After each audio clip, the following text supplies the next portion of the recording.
Hi, good evening, everyone. Here is our ambassador, Zano, this is Marina. I also want to recognize in the audience our immediate past president, Professor Howard Hunter, over there. Thank you, Woody, for coming. Our current president apologizes because he is away in Belgium. And so we hope everything is well in that end of the world. Which brings me to comment that one of the things I rejoice in telling all my students is that I'm a very, very blessed kind of individual, having over the last many decades met some of the most extraordinary and significant people of our times. And among them, of course, is our distinguished speaker today, Datin Paduka Marina Mahathir, whom I had the pleasure of meeting many, many years ago. One of the great joys of having someone like her is to know that and reaffirm that in our midst, while there are those of us who are often cowed into not expressing and articulating what we really feel, she has been one that has had the courage to actually articulate what she really feels. Quite often, people close to her have been surprised, and sometimes perhaps even a little bit more than surprised. But that's what makes Marina Mahathir very, very different from a lot of other individuals, especially in our region, because we have been brought up to always believe that as Asians, we constantly and continuously should defer to authority, to our elders, people who are senior, and quite often we actually do oblige. That is, we oblige by not actually saying what we really feel and trying to be somewhat diplomatic. Sometimes we fail in being diplomatic, but often we succeed. However, the truth, therefore, always tends to be a little bit evasive. And one of the great sort of achievements, I think, of our speaker has been that from the very first, when she started advocating all kinds of ideas to be implemented with regard to the people who are not so privileged in our midst, to seriously victims of HIV, and then taking on the cause of women at various different levels, a topic that she's going to again address tonight. She has been quite remarkable. I was in Cambodia not so long ago, and her name came up as well. So she's not just doing all these things in Malaysia, for which she has won Women of the Year award and all of that. I won't go into all the details because you've got her CV. But I do want to say that we are in the presence of a remarkable person, and we are very, very proud at the WKWC Center, SMU, to welcome her. So, on all our behalves, let's welcome Datin Paduka Marina Mahathir.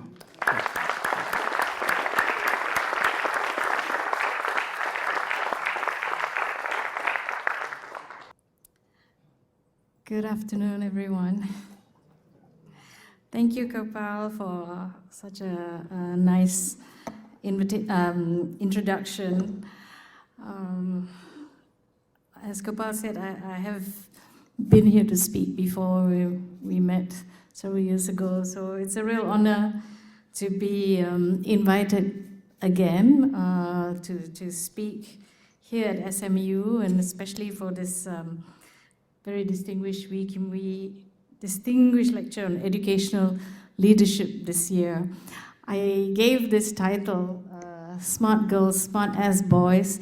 And I think at first we were wondering whether the title would get passed at all. I'm not sure that smart ass is a word that gets used very often in SMU. But I figured that, well, you know, needs to have a sexy title. I have to shake it up a bit. I have to say that I'm not an educationist or even an expert on education. I am a parent. I am a mother of 3 kids, and like all parents, I am someone who's very interested in education policy because it affects my children and children in my country. And furthermore, I have been brought up by my parents to value education above everything. So finish your education up to university level, and then you can do what you want was a constant mantra in my family. Today, I would like to focus on gender disparities in education. In my work for the past 20 years or so in human rights, I have found that so much of the ills we find in society today stems from many, many social inequalities and injustices, along with income inequalities. A major one among them for me is gender inequality. When society views boys and men more favorably than women, this will invariably lead to dissatisfaction and conflict, both at home and in society at large. Now, some people may think that social peace may only be achieved if both genders kept to their place in life. And for many people, this means that women should be kept at home, quiet and submissive, while men go out and lead. And in my country, some people are actually still saying this. But unfortunately for those people, this is wishful thinking today.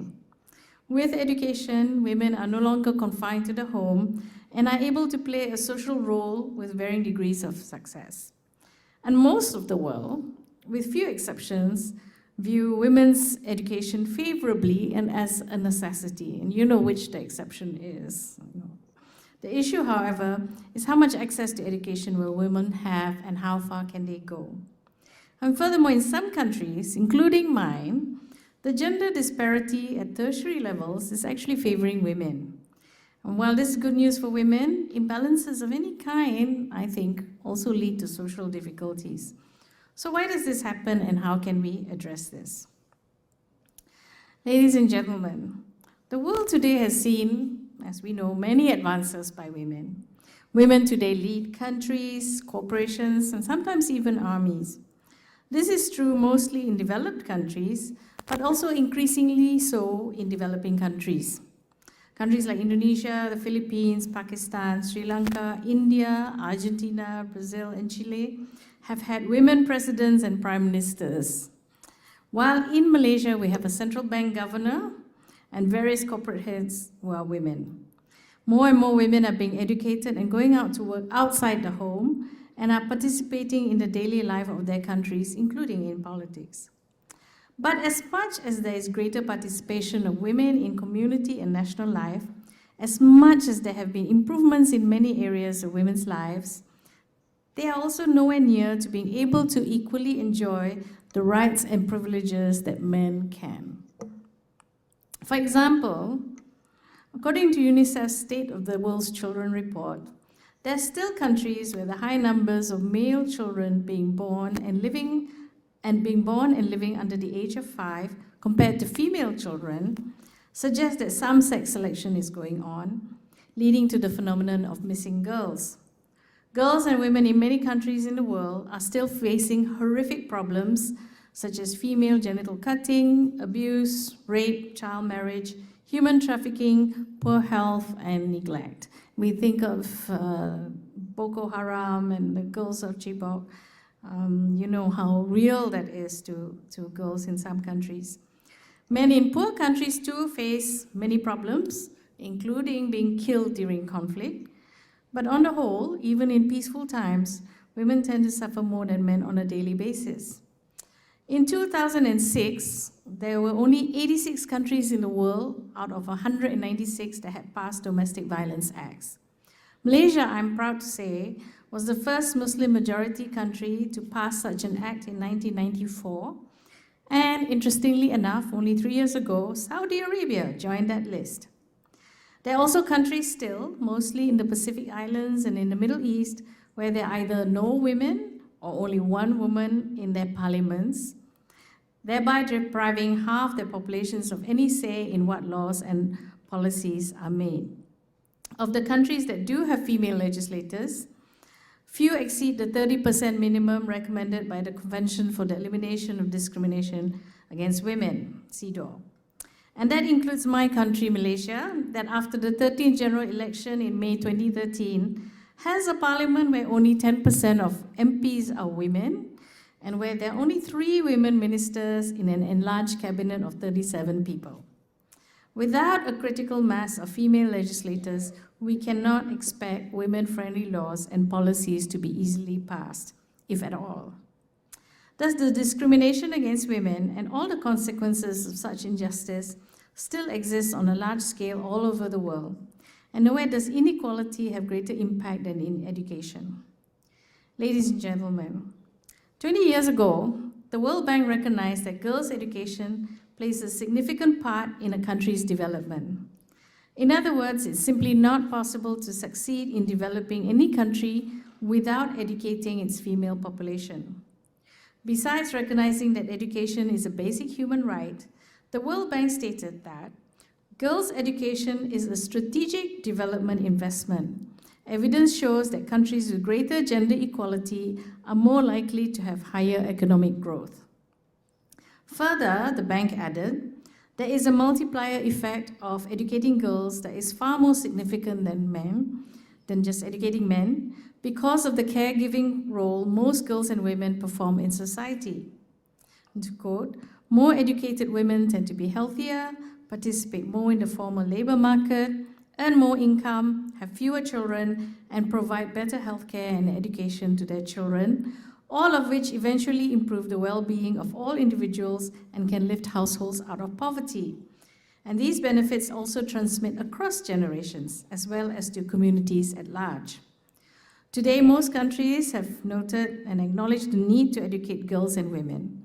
Millennium Development Goal number 3 aims to promote gender equality and empower women. And Goal 3A is eliminate gender disparity in primary and secondary education, preferably by 2005, and in all levels of education no later than 2015. Compared with 20 years ago, greater numbers of young people are enrolling in schools, completing primary school, and pursuing secondary and tertiary education. In low-income countries, the World Bank notes that the average enrollment rates in primary education has surged upwards of 80%, and primary completion rates are now well above 60%. Furthermore, there has been remarkable progress in achieving gender equality in education, with the enrollment of girls rising in many countries almost at par with boys. However, there are differences between countries as to how long these gains are sustained. For example, in sub-Saharan Africa and South Asia, the biggest increases have been at the primary school level, whereas in East Asia, Latin America, and the Caribbean, the increase in girls' enrollment has been in secondary schools, while in Europe and Central Asia, the number of girls has increased most at the tertiary level. Education is not just a crucible of gender relations, but also of development. If countries succeed only in increasing education at primary levels, then what are they preparing their children for? Perhaps only to work in certain low-paying jobs, such as laborers and domestic workers. If they increase enrollment and completion at secondary school levels, then they may be churning out many factory workers to manufacture goods for developed countries cheaply, and perhaps salespeople.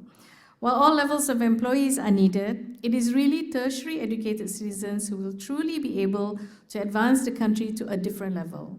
Hence, while it's laudable that many countries are lowering their illiteracy rates and increasing enrollment in schools, there needs also to be much focus on keeping children in school as long as possible and supporting them to advance all the way up the education ladder. As far as gender relations go, inequalities in education both reflect and further breed inequalities in society, especially between men and women. Neglecting girls' education means that they will remain ignorant and therefore vulnerable to manipulation and exploitation. Their lack of knowledge makes them powerless against those better educated and makes them open to abuse that sometimes leads to not just ill health, but sometimes even death. We all know the story of Mukta Mai of Pakistan, the woman who was given away to another family as recompense for some wrongdoing of her brothers and was raped and beaten. Although she was illiterate, her survival depended on her own determination to seek justice. Mukta herself identified her lack of education as the source of her troubles, and with the money she obtained from various sympathizers after her case was publicized and she won her court case against the perpetrators, she opened a school where she herself is studying. Thus, all efforts to get girls enrolled in schools are to be applauded. For example, Bangladesh has made it compulsory and free for girls to go to school, so that now there are 6 million girls in secondary schools, compared with only 1.1 million in 1991. In Cambodia, scholarships for girls to go to secondary schools encourage girls to transition from primary to secondary school by more than 30 percentage points. In Pakistan, where the literacy rate among females aged 15 to 24 was only 23% in 1981, more than 400,000 girls received stipends to attend secondary school in the largest province of Punjab. Thus, the first step is to get into schools. This success, however, does need to be balanced. We need both educated girls and boys in society to develop the country. In any imbalance, whether in favor of girls or boys, is, to my mind, not healthy. Here's a personal observation I had the privilege to make. In March 2013, I participated in Teach for Malaysia Week. Teach for Malaysia is an organization that places Malaysians who have freshly graduated from overseas, known as fellows, to teach in underserved schools for 2 years. During Teach for Malaysia Week, various local personalities are invited to support these fellows by teaching a class in their schools. I was sent to a school in a little town about 2 hours from Kuala Lumpur to talk to year 10 kids. The first thing I noticed was how girls dominated the class of 25 students. In fact, there were only 7 boys. The class was lively and was quick to answer questions I put to them, and I must say I truly enjoyed my short stint. But I had to wonder where the boys had gone. I'm pretty sure that the number of boys enrolled in primary school was at par with the girls. But somehow, by the time they got to upper secondary school, after the year 9 examinations, many had dropped out. As far as I know, there have been no studies in my country on this phenomenon. But I would speculate that the pressure to contribute to their family's income might be a factor, especially in those semi-rural areas. But something else may also be at work. In 2009, the Commonwealth Secretariat in London undertook a study that resulted in a book, Exploring the Bias, Gender and Stereotyping in Secondary Schools. The survey involved 2 groups. The first on India, Pakistan, and Nigeria, where girls lag behind boys, and the second on Malaysia, Seychelles, Samoa, and Trinidad and Tobago, where boys struggled behind girls. Dr. Josna Jha, one of the authors of the book, cited a number of reasons why boys did worse than girls in school, despite receiving a lot of attention and getting better treatment at home and in school. She drew attention to the stereotypical view on domestic roles for girls, like sweeping the floor, looking after siblings, and washing dishes, while boys almost had a free hand in what they do. Hence, girls feel resentful about the lack of pressure on boys to do as well, and boys feel that, because they are male, they will always have the upper hand, regardless of their poor performance at school.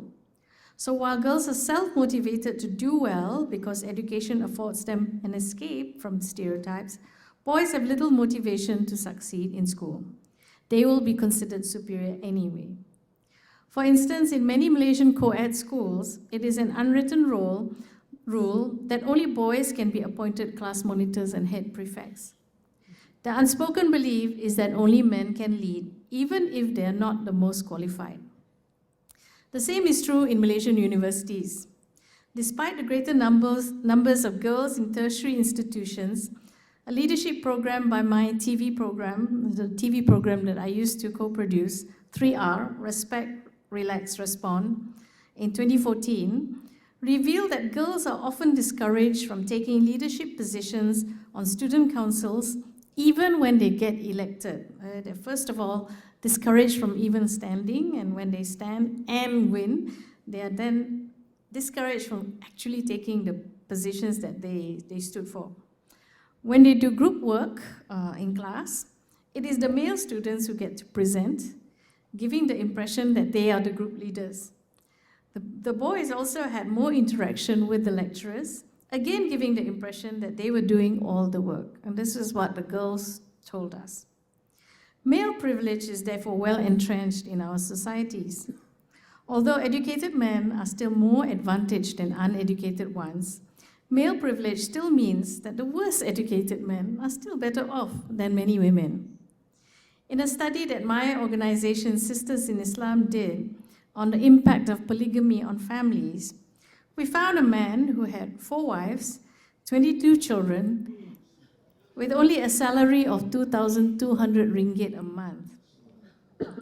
Despite the fact that his wives were forced to work in order to feed their families, the man was still regarded as the head of the family.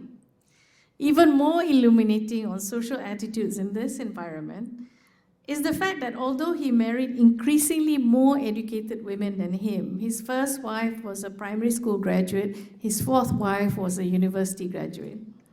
Although he married increasingly more educated women than him, he still enjoyed superior status within the family compared to any of his wives.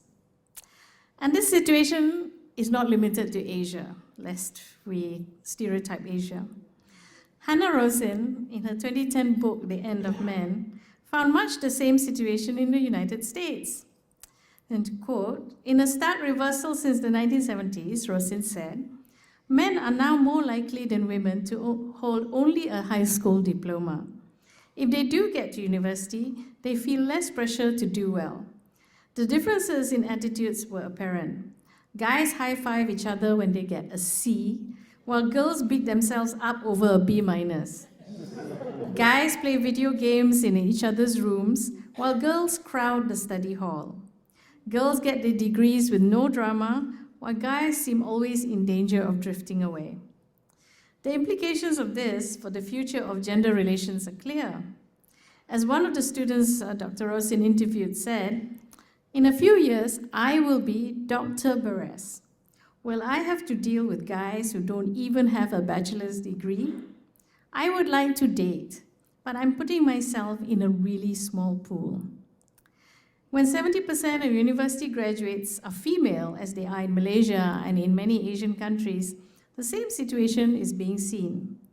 However, as being single and female in many of these countries carries great stigma, such educated women find themselves under enormous pressure to marry, sometimes to men less educated than them. These intellectual and earning differentials between husband and wife can sometimes lead to serious conflict, even violence. The large numbers of girls in educational institutions also does not translate automatically into a better life for girls and women if such ingrained attitudes remain. Pemandu, the Malaysian government agency tasked with dealing with economic transformation, found that a full 40% of female graduates in Malaysia do not even enter the workforce once they leave university. Of the rest, 25% quit after 3 years in employment.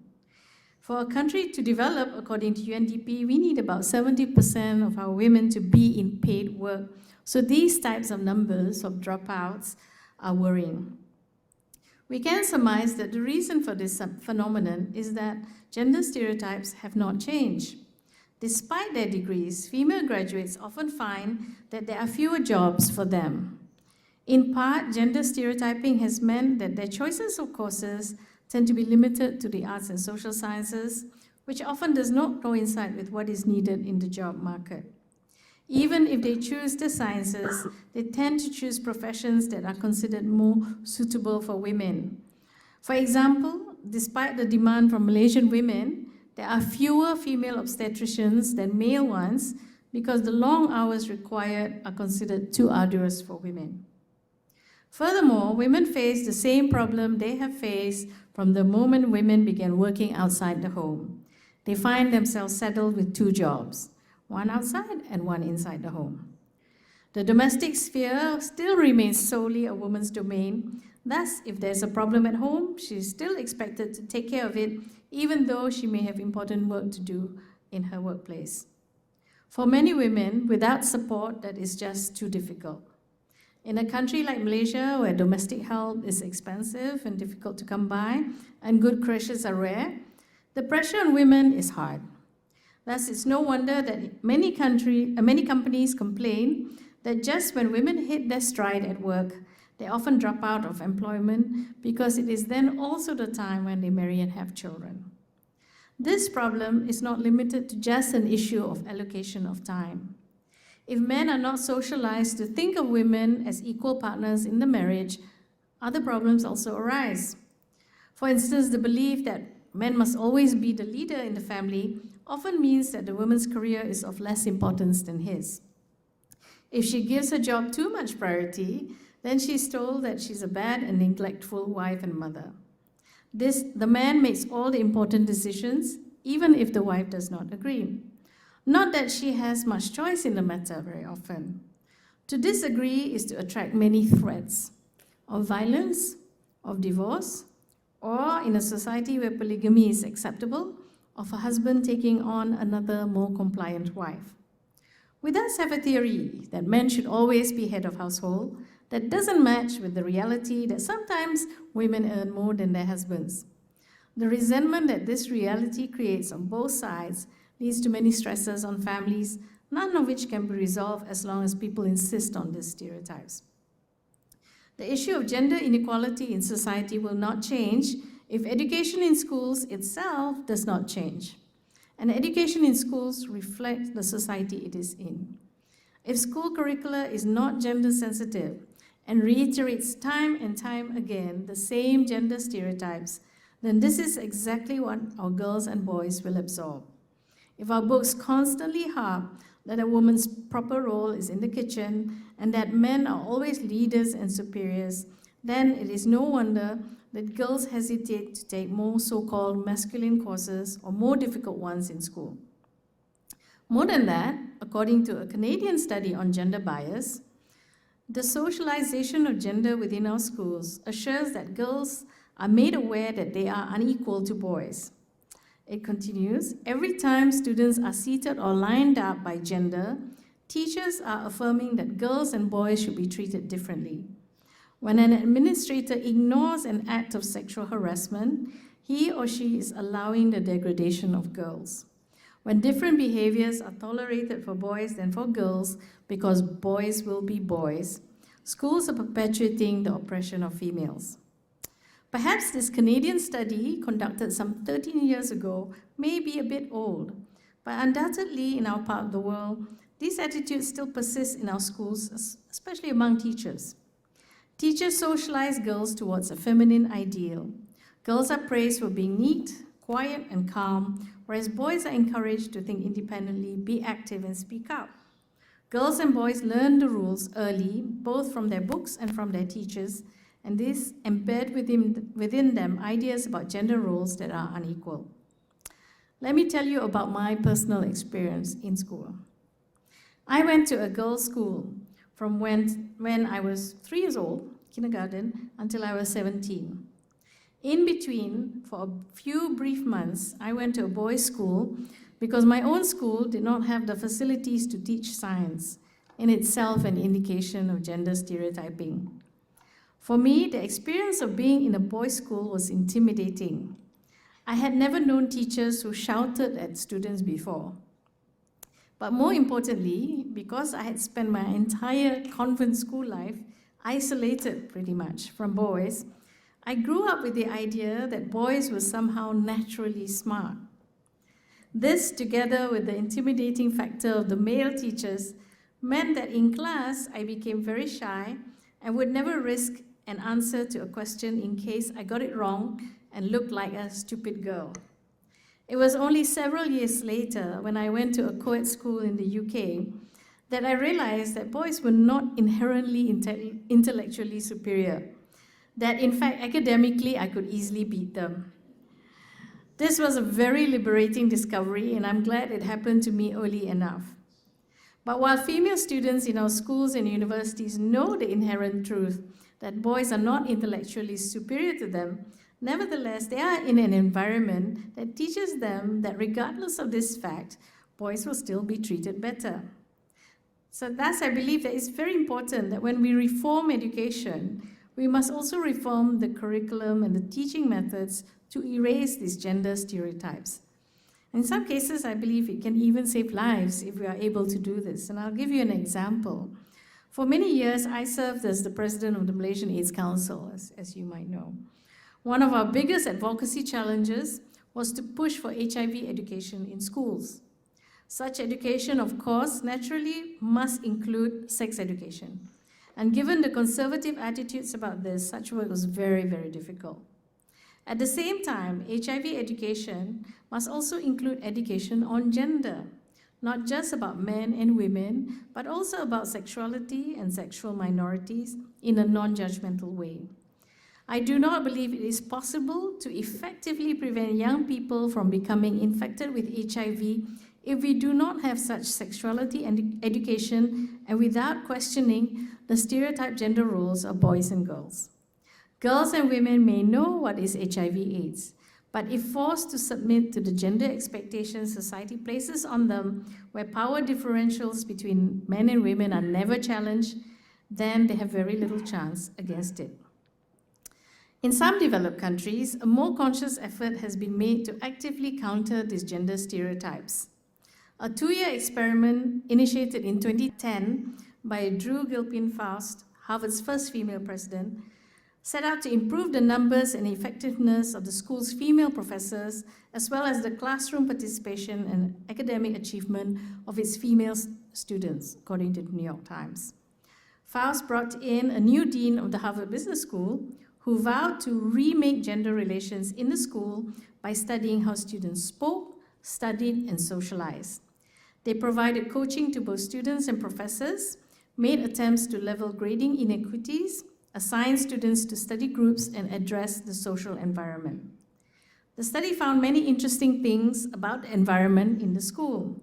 Female students found it extremely hostile to women, finding that they were often considered intellectually unequal and judged mostly on their looks. To quote, "Women at Harvard struggled to find their voices and suffered for it, finding it difficult to speak in class and therefore losing marks for class participation. Additionally, female professors made up only a fifth of the tenured professors and garnered little respect, reflecting a business world where men dominated." I just want to point out that this is at Harvard and not some secondary school in a small town in Asia. It's really instructive that it took a female Harvard president to address this situation. But despite grumbling from mostly male students, the social engineering actually worked. By graduation, female teachers were performing better, female students were participating more in class, and record numbers of women were winning academic awards. The lesson is therefore clear. Not only do we have to address gender inequalities among students, but also among teachers. Otherwise, we will still be dealing with only half the issue.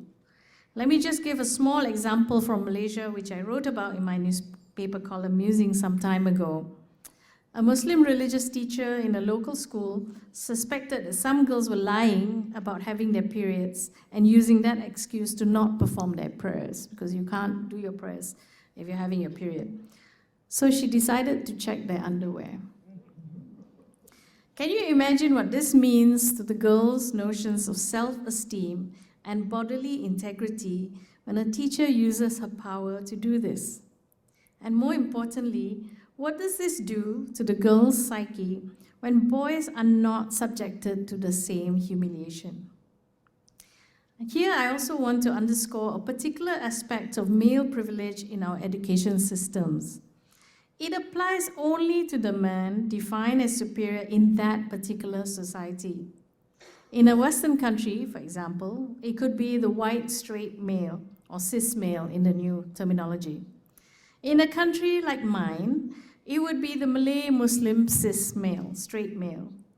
It would not apply to any male student who does not fit into what his society has defined as the superior being. Thus, a male student who does not fit into that stereotype because he is of a different race or sexual orientation would only be marginally considered more superior than women. Boys who do not fit in the masculine norms have found themselves subject to severe bullying and violence.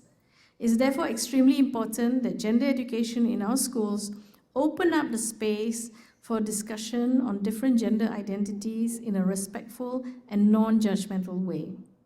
Not only will this bring change within education, and I think within society, towards greater gender equality, but it will lessen hostility and violence towards these sexual minorities as well as towards women. Apart from gender education in our schools, how else can we promote gender equality? For one thing, democracy in schools can lead to democracy in society. If our children are taught the basics of democracy from young, that schools are safe spaces for them to voice out their opinions, then they would be more likely to promote the same when they go out into society. Schools need to be less hierarchical, especially among students themselves. Teachers should set examples of gender equality by giving equal attention to both girls and boys. And already more and more schools are electing heads of the student body who are both male and female. Students should be encouraged to study all subjects they are interested in, regardless of whether those subjects are regarded as masculine or feminine. Indeed, the very notions of what is masculine and what is feminine needs to be challenged. At the same time, the gendered factors of what encourages male and female students to take different paths in life should be studied and corrected if need be. The female students' study and career choices have been analyzed a great deal, but there needs to be an analysis of why boys drop out of school. The need to support their families may be one reason, but attitudes towards school may be another. Girls often view education as the key to freedom, as I've mentioned, while boys sometimes view academic subjects as an unbearable burden. The needs of these boys must be catered to, perhaps by directing them to less academic and more skilled building subjects. Previously, there were many vocational schools that these boys would go to, but these have, in Malaysia at least, become increasingly academic and have caused disinterested boys to drop out. The result is that they have nowhere to go to get any sort of qualification, limiting their employment opportunities. This, plus society's expectations that they should be income earners, heads of households, and altogether be leaders in society, will only lead to frustrations that can manifest themselves in antisocial behaviors such as drug taking, crime, and violence.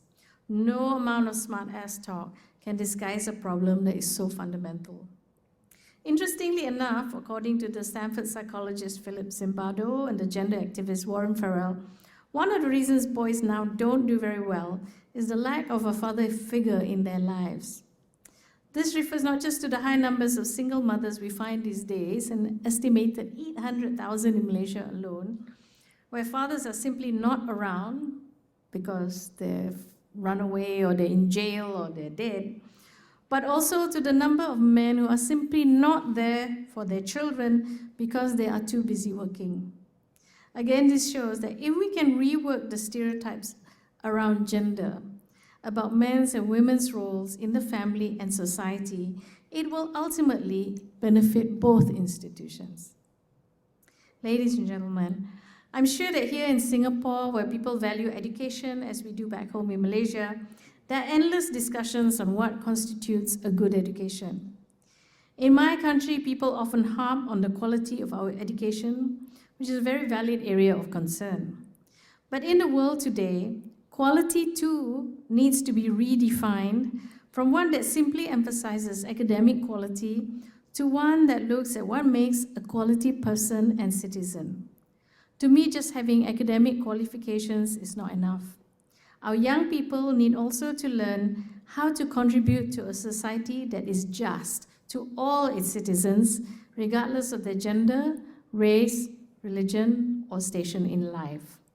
Only then can we understand what Nelson Mandela meant when he said that education is the most powerful weapon which you can use to change the world. Thank you very much.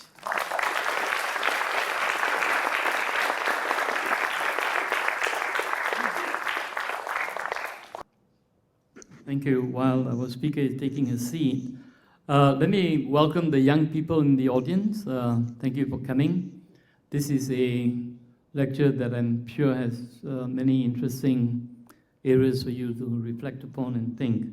I also do want to now mention that this series of lectures on educational leadership have been made possible by our partner, Training Vision Institute, and I see the representatives here, so thank you very, very much. I shall now take my seat with your permission and we'll begin the Q&A. Thank you, Marina, for that wonderful discourse. Many sobering things. I was going to say to you, kina marah kita. But I thought it's fair, right? Because both are involved. By the way, kina marah means we men got a little bit of a scolding, a bit of a rap. I plead guilty as well because many of these stereotypes do obtain in so many of our families that we are connected with. But I want to begin the Q&A while they're making up their minds who should come first. Marina, just by asking you, and forgive my ignorance in this, right? What is it about women? And I really, beg pardon if I'm stepping on very sensitive issues. But why is it that an intelligent woman who is a graduate would want to marry and be the fourth wife of a man who is so lowly educated? Yeah. Well, I didn't have the opportunity to interview the woman involved. But I know at least in Malaysia, we're a relatively young country. Well, you're all actually younger. But, and so many people have transitioned from a very traditional way of life to a modern one in a very short space of time. And so while they may have gotten educated and everything, the cultural side of things have not exactly caught up. So the pressure on marrying for a lot of women, and young men too, is there, always. I mean, in the papers, we are constantly bombarded by this notion of, how marriage is good and, contributes to society and all this sort of thing. I mean, some of it comes from religious beliefs, but some of it also comes from, well, I think it's alarm at the way young people are behaving as well. With education and, going away from home, young people are much freer and all that. So very traditional parents worry about what they get up to. And so this worry translates into marriage is the answer to everything. Unfortunately, this also sometimes translates into perceived encouragement for child marriages, people getting married younger because, well, only recently we had a lawmaker from a very conservative party that said that child marriage is the answer to teenage lust. You sort of have to wonder what marriage is supposed to be for. But there is that impetus, that's one. And then, girls who study and all that, obviously they're also delaying marriage, and then parents get worried and that sort of thing. So the pressure is enormous. So either you're pressured to marry very young, with no foundation really for marriage. We also have a high divorce rate as a result. Or, this type of where you just get married, to whoever comes along, which also leads to, a lot of unhappiness. So yeah, I would guess, I mean, we've known in the work that we do with a lot of women, my organization, Sisters in Islam, we do a lot of work with women, helping them in the courts and all. We find these things like, where, she might be a doctor and she's forced to marry, like a factory operator or something like that.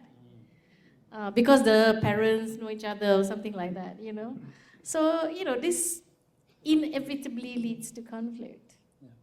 Thank you. I mean, it's very interesting that in Singapore, at least in SMU, I'm quite happy to confess in front of my colleagues that I sometimes do take time off in class to ask my students, what do you dream about? Like, what do you want to be in life and all of that? And very often the girls come up and say, we want to beat the boys, in the boys' game, whatnot. But sometimes they secretly email me to say, actually, you know, Prof, in all of our sort of hearts, most women really wouldn't mind being tie-ties. And so that's what they're all working towards. So on that provocative note, I'm going to open the discussion to the floor. So who wants to go first? Please. Yeah.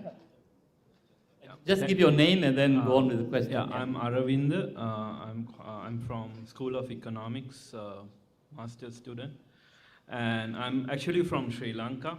So we were one of the first countries to elect a female head of government. And I'm quite interested in this topic because I want to pursue my further studies in development economics. And to declare, I have not met a person who is better qualified than you, madam, to answer this question in my life. So, actually, okay, in this part of the world, we find that there are many women who do really well in corporate sector, in education, not-for-profits, non-profits, and even in governmental ministries. They go on to become head of their respective divisions. But when it comes to politics, where there's real power to make decisions, to get things done, women always go after a man. If you know what I am like, I mean, so they go behind a man or they go after a man. They take their position after somebody leaves that position. So what can we do to empower or to ensure that there are enough role models in this field of politics so that you know, you can tell any girl that you can be that person, and right now it's not happening. I believe you would be in a really good position to answer this question. Thank you. Yeah. Yeah, it's true. In Asia, we've had a lot of female presidents, prime ministers, you know, but they tend to be daughters of, you know, wives or widows of, you know, various men, and you kind of wonder, you know, whether they are there because just of the name, and very often they don't make that position their own. They're just following whatever, you know. So it is a problem, and I think it's really, you really need to break that sort of thinking that the only women who are okay to lead is somebody's daughter or widow or whatever, you know. And that can only be done because I think a lot of women don't really view politics favorably. Partly because it is so male-dominated, and it's a very testosterone-filled field, you know, certainly in my country. If you look at our parliament and some of the things that the male MPs say about women with hardly any sanction, it you know, it really makes the whole thing unappealing. I mean, who wants to join a club like that? So it becomes a real problem for women wanting to enter politics.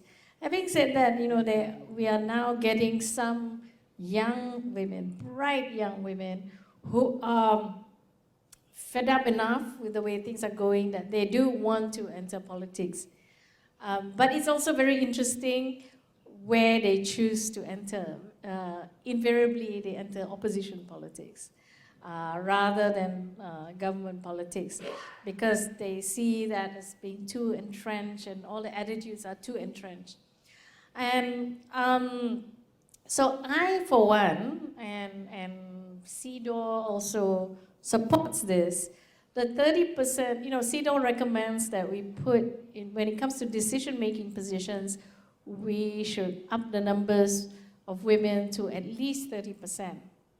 And that means all decision-making positions. In Malaysia, for instance, they have said they are going to push this in business, which is important because, like many countries, we have this triangle of women in the workplace where most of the women are at the very, very lower ranks. And as you go up and up and up, it gets thinner and thinner, and there are very few women on boards, which is where the important decisions are made. Unless you're on the 1MDB board, but most people don't erase that. So the answer to that is to have some sort of affirmative action to make sure that these positions are held, 30% of these positions on boards are held by women. Now, a lot of people don't like this idea, particularly women, particularly if they are successful. They don't like it, and they all say, oh, I didn't get here because I'm a woman and all that. But if you talk to them and when they talk about the struggles that they have had to face. Well, why let everyone else have to go through that? When you can make it easier for women, why not do that? But the one area which no action has been taken is 30% women in politics. So in the last elections, 2013, I'm sorry, I give very long answers to everything. I like telling stories. 2013, there were more women up for election. But overall, in terms of nominations, they came up to 10% only of nominations. If you want to get women up to 30%, you cannot just nominate only 10% of your candidates as women. And some of them were pitted against other women so that the overall number doesn't increase. And then some women, new candidates, were pitted against giants, MCA put one woman, Hong Ling, who's very good, against Tony Phua from PKR, who's or DAP, who's huge, So the chances of women winning is not possible. So when you do this affirmative action, you have to be sincere about it, and you have to make sure that the end result is 30% more women, not just at the beginning. So that is one way of upping the numbers. The other, particularly at least in my country, is to bring back local elections. We don't have local council elections. This was done away with a long time ago. But women tend to be very keen on things that are happening within the immediate environment, their cities, their neighborhoods, and all that. So those local council elections, if brought back, I think women would be more interested, and it would be a great training ground for national politics. So basically, we need reform. A lot of very earnest, sincere reform with the aim of bringing more women in. But Malaysia, we have a cabinet of 37 people, huge cabinet. Most of them, we don't know what they're doing. And there are three women there, none of whom are doing anything good for women, including the Minister for Women. So, we have a Minister for Women who is now proposing that we have a National Men's Day. An extra one on top of the 365 that we already have. So, that is the dire strait we're in. So, basically, there needs to be real concerted effort to do it. But first, you have to accept the idea that it's a good thing. And it's very hard. It's a chicken and egg situation. If you're going to have 30 how many men in a cabinet, they're not going to be interested in this. So, it will be up to women's groups, advocating for it. That has to work. So everything goes back to civil society. Thank you. Next question. I see a hand there. Yeah. I did tell you that our speaker is going to be pretty open and robust. Yeah. Getting wonderful answers. Yeah. Yeah, I applaud your advocacy initiative in creating the change and bridging the gender gap. Can you share with us the measures that you have taken or intend to in your own personal accord? I mean, it's like given the position that you have in the NGOs to address the key challenges that you have just highlighted, mainly in terms of the mindset and the culture in Malaysia. Yeah. Can you also give us your name? I'm Eddie. Yeah. Eddie Ho. That's fine, yeah. Okay. Measures, well, women's groups in Malaysia have been active for a long time. We fought for the Domestic Violence Act, as I mentioned. That was really key. Because before that, it was not even regarded as a crime. So women were really suffering and, sometimes winding up dead. So that was very key. It took a long time. It took 6 years to get through Parliament because there was a lot of objections to it. And a lot of it, objections were on religious grounds because some people actually believe that a man had the right to beat his wife.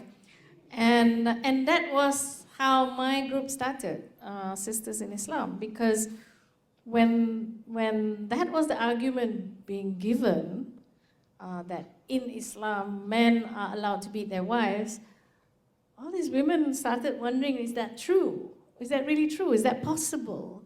How could God create men and women and then say it's okay if half of them get beaten up, and sometimes even killed?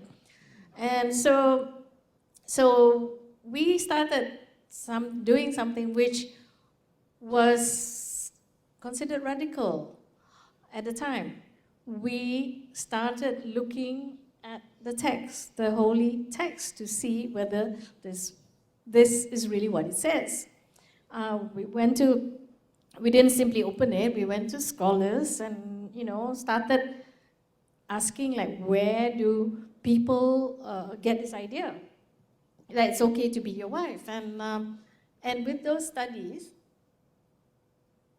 we realized that it is a particular interpretation. And that there, in fact, have been a lot of interpretations of this very same verse, 4:34.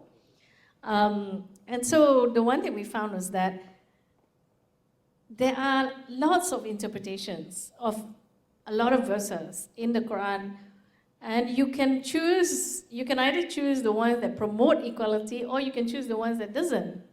And why is it that normally they chose the one that doesn't? I guess it's a matter of who decides which interpretation to take and which interpretation, and the decision is often made by men. And so having learned that, we started to promote this because, when people are saying that, religion allows men to be the wife, we had to counter with the same arguments that no, it does not. And that was how our organization started. And it was seen as very radical because one, it's women who are talking about religion. Two, is these particular women who never went to any of the religious schools and don't cover our heads and all that.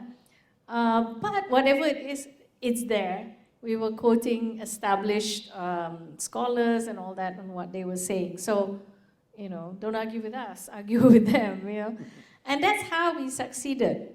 And since then, we have been using that strategy and to deal with the realities of modern life today, that whatever the religion says, human beings are not applying it to the realities of women's lives today. And so we constantly do that. We started off by writing letters to the papers. We've written numerous memos to the government, position papers, etc., organized conferences. And we might focus on Muslim women, but there's a group of 10 women's groups called the Joint Action Group on Gender Equality, or JAG, And we are constantly talking about all sorts of issues affecting women. So there is a lot of activity going on endlessly. And we've had some successes. We managed to get the constitution changed or amended, Article 8, which talks about equality before the law. We got the word gender inserted in there, so you cannot discriminate on the basis of gender in Malaysia. In real life, of course it happens, but we have something to refer to. So there are successes, but it's ongoing. It's always a case of 2 steps forward, 1 step back, but there is a lot of things going. So, I mean, I could go on all day talking about what we're doing, but we've done quite a bit.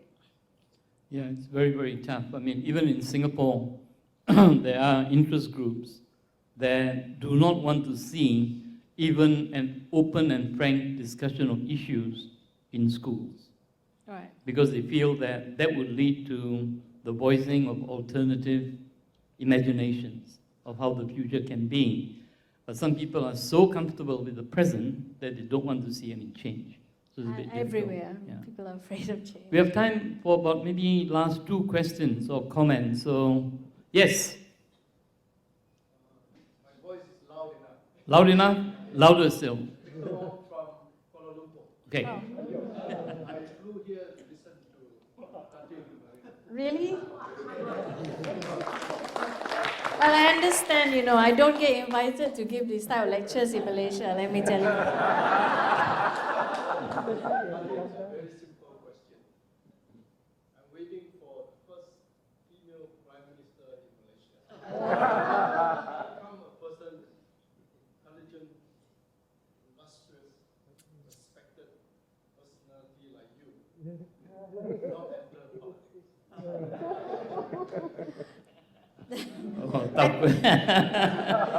I thought I gave the reason earlier why a lot of women, including me, don't like politics. I mean, it is a testosterone-filled arena, and we don't particularly want to be mixed up in that. From a personal point of view, I think, no, I've never been interested in it. I just have this aversion to party politics. And I don't think it's possible to succeed in Malaysia, at least if you're not affiliated with a party. And so that's kind of difficult. The other thing is, I think to enter politics, you need to be young and have stamina, and I'm running out of it.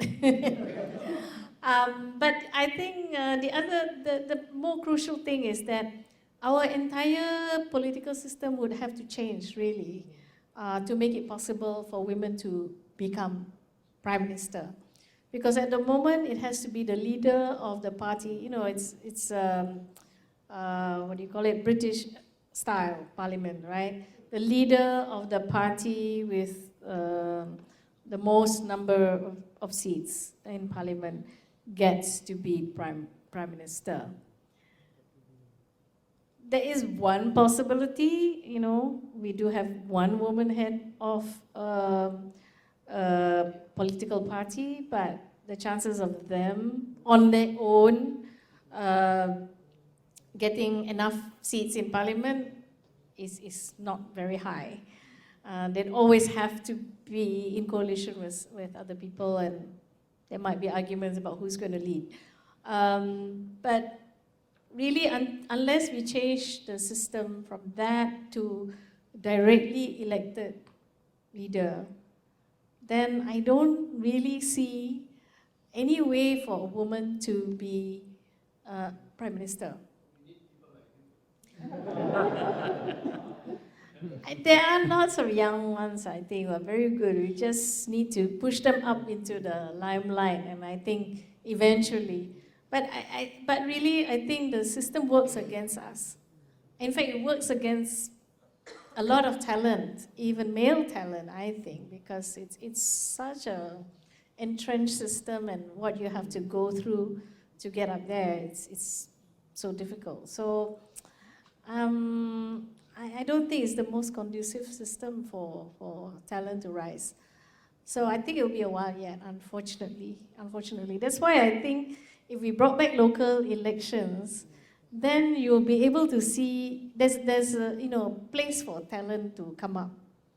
Well, we're seeing it a little bit in Selangor State, but the rest too also needs it. Yeah. So Maybe Datin, in the spirit of cross-border friendship, we might put up a competition between Singapore and Malaysia. Who gets the first female prime minister? Yeah. Okay. Maybe one last. Yes. A very good evening to you, distinguished speaker for today. What's your name? I'm Miss Yen here, general public, working in a private company. I have a few questions I would like to pose it to you and Maybe hope you two, can. okay? Maybe two questions, yeah. All right. Okay. One is a specific one. If I want to refer it to the synopsis that you have it here, you mentioned that of the ones who finish the education, 25% drop out after only 3 years. Where do you derive the statistics of 3 years, and which profession was most hit? Is it the teaching profession or just broad-based on that context, or only inherent in your country? And the second one, you mentioned, second question on democracy. Not many countries will have the same level of democracy, right? Exercising the values and of the true democracy in its own sense.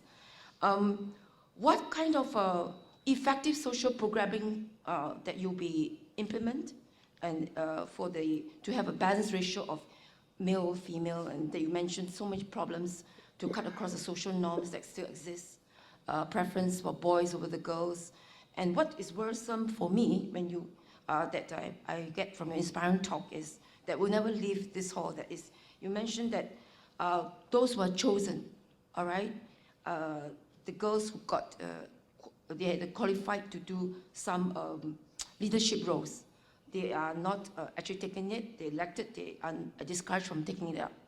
So it seems very serious to me. So I was thinking, how are you going to address it? And although it's some sort of repeated question, how are you going to motivate the females to take a more leadership, and how are you going to expose them to more programs to make them more assertive, like you? Thank you. Okay. Thank you. Yeah. Wow, a handful, yeah. okay, I mean, a lot of what I'm talking about is about Malaysia, because that's the area I know best. So the stats that I quoted actually comes from a government agency called Pemandu. They are shepherding this economic transformation program that the government has. So they're the ones who collected the statistics. One of the areas is about labor, human resource, and so they're the ones who collected the statistics. So it's government stats that only 40%, like 40% of the girls are actually not even entering the workforce. So we are educating a lot of girls, and I mean it's kind of a wastage if they don't go on from there, and they drop out. The ones that do, 25% of them drop out after 3 years. So that's Malaysian government stats. And then the issue about the universities, I mean, this was a surprise to us. Sometimes you don't know these things until you go out there and ask. Again, it's really Malaysian universities, but we did do this program in all the states in Malaysia, with one university, so 13 universities, and we found the same pattern throughout.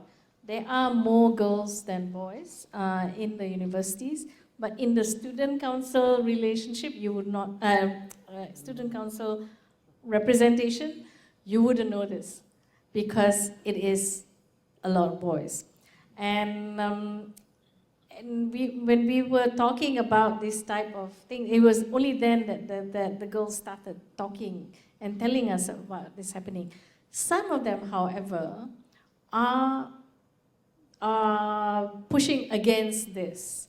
Some of them did tell the story of how when the student elections came up, they had people saying no, you don't stand, you shouldn't stand, you weren't able to lead anyway. But some of them still stood. So that was one act of defiance. One girl in particular told a story of how this was in her hostel, which was a co-ed hostel, and they also had elections there. And she stood in that hostel and she won, which means she was elected by both girls and boys. And she took the place. But very often there's this thing where they win and then they say, okay, you can be the secretary but not the president.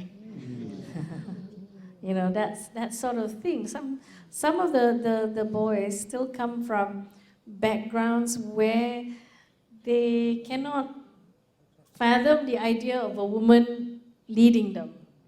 You know, they have to obey a woman. To them, it is going against nature. So this is an idea that we really have to break. And I think really important is to have a lot of role models.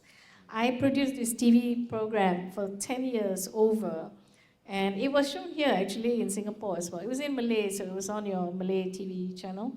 And we constantly put up a lot of role models, women doing all sorts of different jobs and succeeding in it, in order to give these girls the idea that, you don't have to stick to the usual type of things that you're told you can do.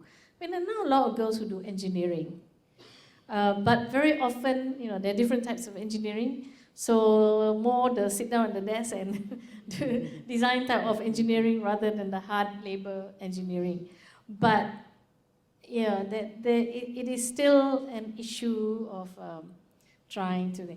The only other thing about it is that because, and this is sheer practicality, because of the sheer numbers of girls coming out and going to work, the 60% that do work, when you look around for candidates for promotion, you don't see any boys.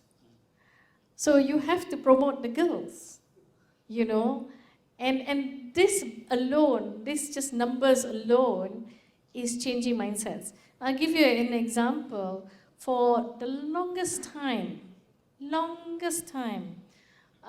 was this idea, Malaysia, we have the civil courts, and then we have the Sharia courts for Muslim family law matters. For the longest time, there were never any women judges there. None. Which led to a lot of problems for a lot of women who have to go to court because they're facing quite prejudiced male judges.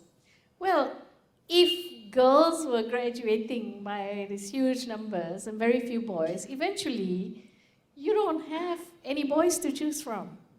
So they promoted 2 women as female judges a couple years ago. The male judges didn't realize this was happening. So when this was announced, they all kind of freaked out. And they said, we can't have them, or if you have them, they can do everything except preside over divorce cases. Why? Because they might be biased. Why suddenly, But anyway, they were a bit too late because the letter of appointment, all signed, sealed, delivered already. So these women came, and since then, there have been more women judges, but some states are still holding out. And it even drove the head of the National Court Service, whatever, to complain that, some states are refusing to appoint women as judges, even though they're better qualified than the guys. And because of that, cases are being delayed. There are simply not enough judges. Cases are just being delayed. Justice delayed is justice denied. So, get on with it. Just appoint them. Just allow one very last comment from Shobha there, yeah. Use the thing, yep, okay. Short and sweet. Wonderful talk, Ms. Mahathir. I just wanted to ask, you mentioned that not enough women are going into the workforce in Malaysia. Only 40% get in. And you feel that because of that, that could also be impacting on not having enough women in parliament. or entering politics. In Singapore, I think, if I'm not wrong, statistics used to be, they haven't changed too much. I think 52% of the workforce are women. That could be because of national service probably. But in Singapore too, I don't think there's adequate representation of women. Isn't that Zainal can tell us? Seriously speaking, I mean, has that filtered up? It doesn't seem to have. So do you think that's really going to help Malaysia? I mean, if 40% are not getting into the workforce, and you think if 50 or 60% get in, it's naturally going to lead to a pushing up of the ranks into politics and more women getting into politics. Unless, if you keep having only 30 or 33% as the maximum you can allow, minimum, sorry, why can't you say 50% minimum, just like the men? And likewise for in Singapore or anywhere else. Okay. Oh, people are already upset about 30%, you know. So to even say 50% is already, you know. Actually, in Malaysia, the number of women working outside the home has hovered at 47%. Not 47% of the entire workforce, but 47% of women are actually in paid work for the longest time. Now the government wants more women in the workforce and all that, and they say that there's now up to 52%. 52% of women are now working. I think the issue for many of us is where are they working, what are they working as. If they're working in the very low ranks, you know, factories or whatever, that's not going to be good enough. With the top and the decision-making positions are still dominated by men. So then what we need to do is to have a pipeline that you know, gets women up there. I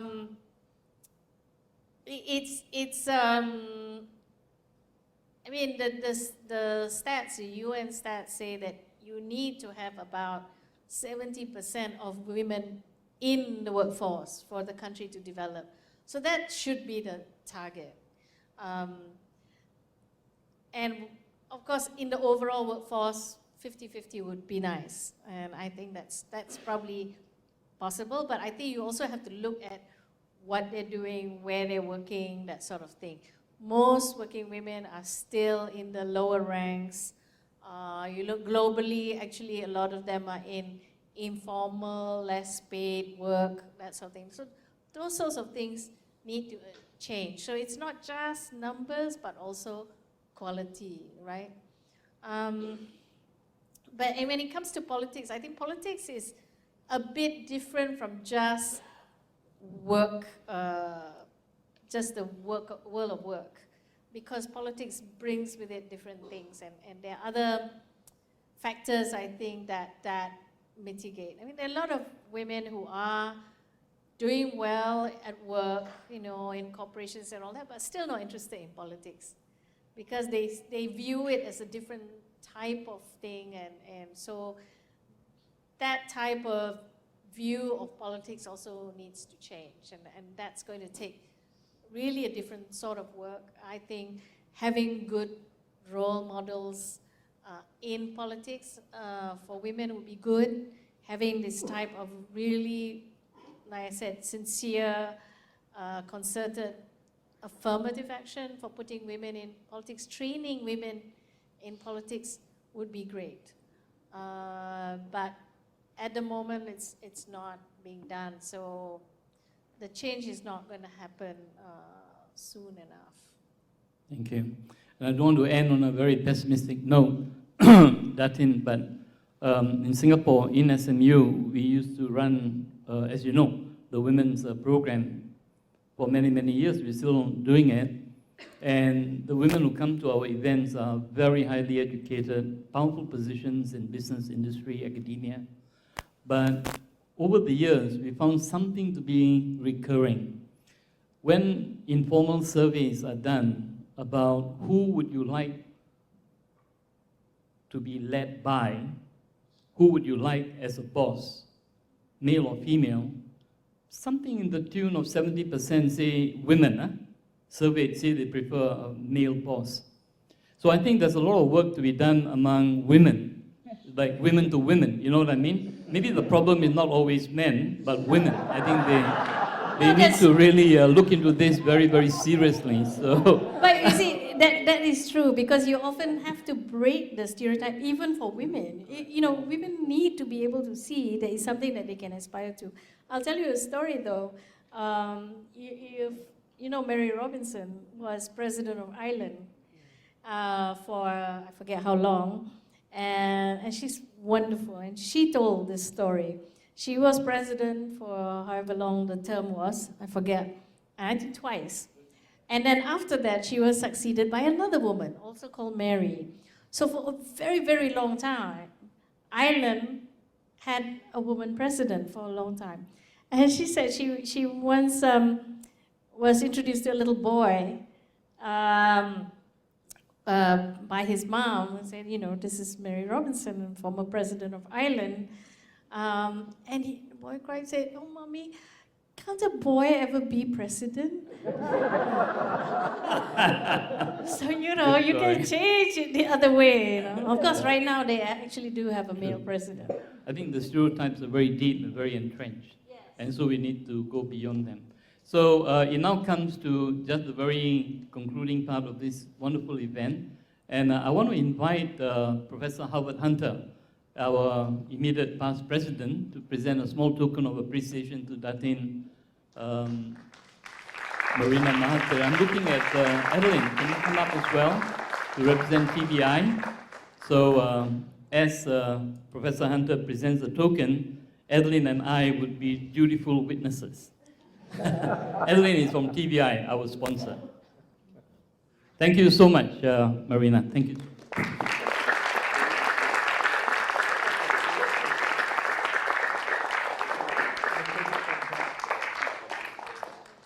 Thank you, guys. There are plenty of refreshments outside. Time to get going.